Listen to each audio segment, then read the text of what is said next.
Can I refinance my home with a tax lien?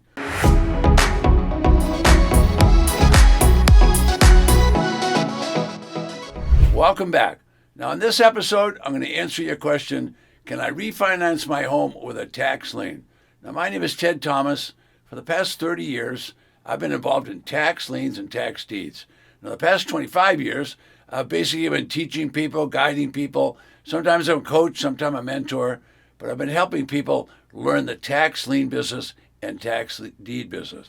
Now, why am I doing that? Well, I discovered some time ago that this is a very lucrative business that very few people know about. So few people know about it. It's highly lucrative, it's ethical, and it's legal. So stay with me and we'll learn step by step what it's all about. We're really going to talk about finance and the money business right now. So there's tons of lenders out there, okay? Now, there's banks, there's pension plans, there's IRA accounts, there's 401k. There's lots of people just have money that they're happy to lend. So I'm going to give you a number of reasons why you should use money that's available. All right. Now, most people don't want to do loans. If you want to grow a business, you're going to have to do some lending. So I always say, and I always put a big sign up at all of my events, the big sign at my events on the wall will say, having the money is more important than the interest rate. In other words, having money available to you is always more important than the interest rate. So people get all bogged down on those interest rates. Now, the banks are 1 or 2%. Well, regular investors want about 10%. So people want to refinance a home. Well, that's certainly something that happens. So at my events, when I do a 3-day event, people really come to learn about tax liens, tax defaulted property. They want to make big profits. I completely understand that. We're going to give you the skills to do that. But one of the skills that you're also going to need is you're going to need the skill of having money to do it. And that's why we put a big sign on the wall. And the wall sign always says, having money available is more important than the interest rate. So some people will argue that point with me and say, Ted, I'm not going to borrow. I'm going to earn the money to do everything. That's okay with me, but just understand that you limit your growth if you don't learn how to borrow money and make money with other people's investment. So it's important to understand finance and credit. Those are the two big things in real estate. You need to understand how to finance. You need to understand how important credit is. All right, now this episode, I'm going to try to give you the answer. Can I refinance my home with a tax lien? Now, the big answer is yes. So let's use an example that works and works perfectly. All right, so let's say your home is worth $200,000 and you owe $100,000. That means you have $100,000 in equity. Well, everybody likes people to have equity. So if you've got equity in the property and you go to a banker or any lender for that matter, they'll say, well, of course we'll lend on that property with all that equity. But first they'll ask you to give them an income statement and so they can see that you have the ability to pay them back. So if you can pay them back and you've got equity, they'll either give you a new loan, a complete new loan, or you could get a secondary loan. The point is, you're not going to have any trouble refinancing or getting another loan so you can pay off the taxes. Now, whatever lender or individual gives you the money that you want, they're going to make sure, and they might even take it out of the proceeds they give you, they're going to make sure that you pay those taxes. Because you remember, you're the owner of the property, and the first lien is the first lien. The bank has the second lien, all right? The first lien is the taxes. And so they know that if the tax man came along and sold the property, they would be wiped out. The bank definitely knows that. So they're going to make sure that you pay those taxes. So the lender will require that you have income, require that you have equity in the property, and require that you pay those taxes, okay? That's pretty simple stuff. Okay, the point is you qualify because of your earning and your equity. Now, you remember the equity was the difference between the value of the property and what you owe on it. All right. Now, it's the same situation when we buy at tax auctions. When you buy at 10 or 20 cents on the dollar and it's worth a lot of money, that margin, that's going to be your equity. That's what you're buying. You're buying that equity. All right. It's going to be more than likely that you're going to learn about tax liens and deed business. Well, this business has been around for a couple of hundred years. Now, families are around for a long time too. So you want to get income. So we teach people to buy these properties. And when they buy the property, buy it at the lowest price possible. But then when you sell it, you can do installment sales. So now you see how I'm mixing those two together, and we have a situation where financing becomes very important. So our original question was, can I finance my home with a tax lien? Yes, if you've got equity, you can refinance.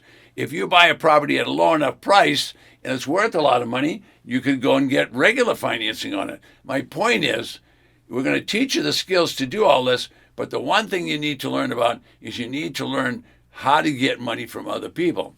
Now, county auctions, they're selling property that's unwanted. That means that people didn't want it enough to pay the taxes. Now, who knows what happened? They might have got sick. They might have passed away. I don't know what happened. But the property is coming up for auction. If you can buy those properties with 70 and 80 and 90% discounts, well, you're going to have a lot of equity between the purchase price and the sales price. All right, so let me give you an example of someone that wants to do that.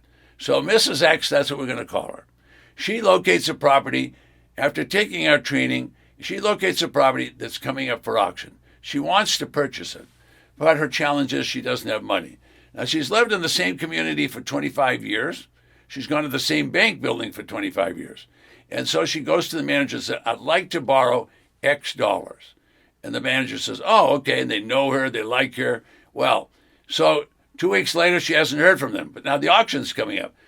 Third week goes by, and she calls them, well, look. They say, oh, send us some more paperwork. So that she sends paperwork. Well, it turns out a week before the auction, they turn her down. They say, no, we're not going to lend. What that property is, it's a mobile home, and we don't like mobile homes.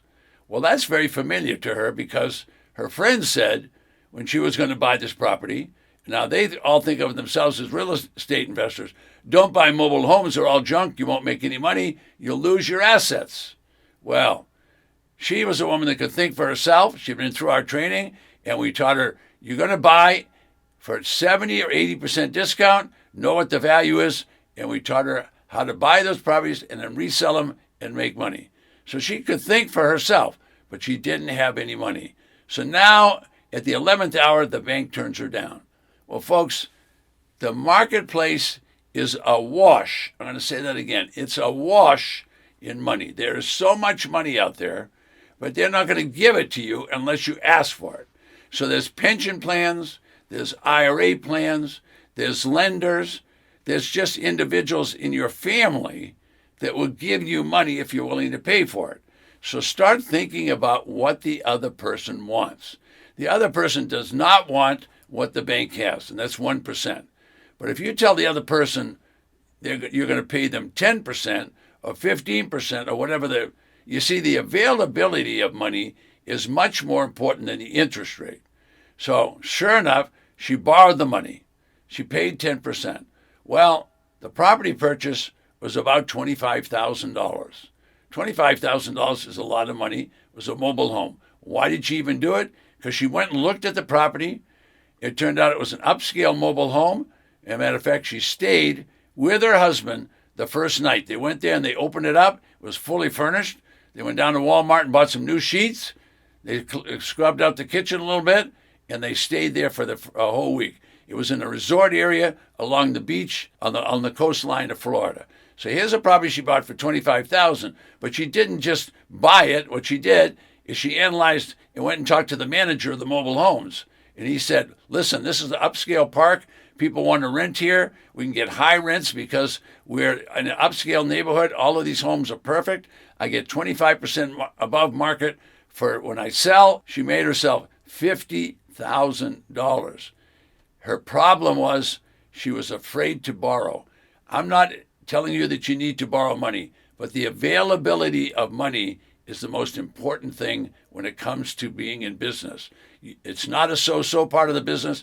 Finance is one of the most important things you'll learn in any course. You need to learn about finance. Is it difficult? No. This is all fourth grade stuff. Quick review. Here's a woman that went through the process and she made herself $50,000. You have a property you want to refinance? Yes, you can do it. If you have equity, you're going to need equity. That's the difference between what you owe and what the property's worth. And you have income. Yes, you can refinance properties. Now, before I finish, I'm going to do a couple of questions, and they're coming at me right now. priority of liens. Okay, that's a good question. I won't go into a lot of detail on it. Liens are determined by date and time. So just write down date and time.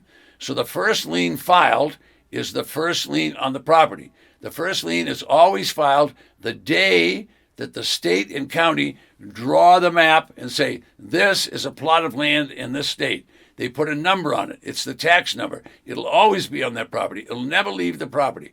That tax number determines what the tax is. So if it's a residential piece of land, nothing on it, it'll have a lower tax. If it has a nice barn built on it and a house and some other outbuildings to work in, it'll have a lot of value. So it'll have more tax on it. The point is, date and time is what you need. You foreclose on a tax lien, what type of deed? Well, you're going to get a deed, and it's going to come from the treasurer or the sheriff, depending upon which auction you're at. All right. Now they're going to issue that, and more than likely it's going to have words in it about that they disclaim any responsibilities. But it could be a quit claim deed. Now I didn't say quick meaning fast. I said quit, Q-U-I-T. That means finished. So they're going to give you, more than likely you'll get a quit claim deed. And when you have that type of deed, you'll have to make sure that all the title part is correct, because the county, when they give you a quit claim deed, is disclaiming any responsibility for what's going on. That means you'll have to do a quiet title. I won't cover that in this particular video, but I'll cover it on a subsequent video on the channel. Okay, so let's kind of button it up. Folks, I mentioned it yesterday. I always have a gift below, so you don't want to forget that. That's my gift to you. It's a quick start course, or a safe haven course, I should say, that will get you started in this business. It's absolutely my gift. There's 2 mistakes you want to avoid. Mistake number 1, don't buy a property unless you've seen the property. Boots on the ground, eyes on the property. Why? There might have been a fire.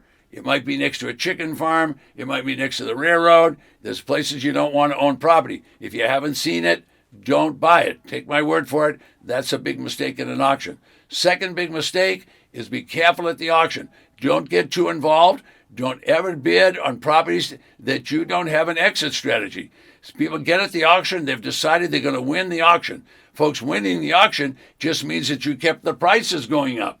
You don't want to be the winner at an auction. No way do you want to win. Why? Because you pay too much. If you don't have an exit strategy, how much are you going to sell the property for? You don't know unless you plan all that. So you want to make sure you don't make those 2 mistakes at the auction. I'm going to tell you, newcomers do it all the time, and so do experienced investors. My name is Ted Thomas. I'll see you in the next video.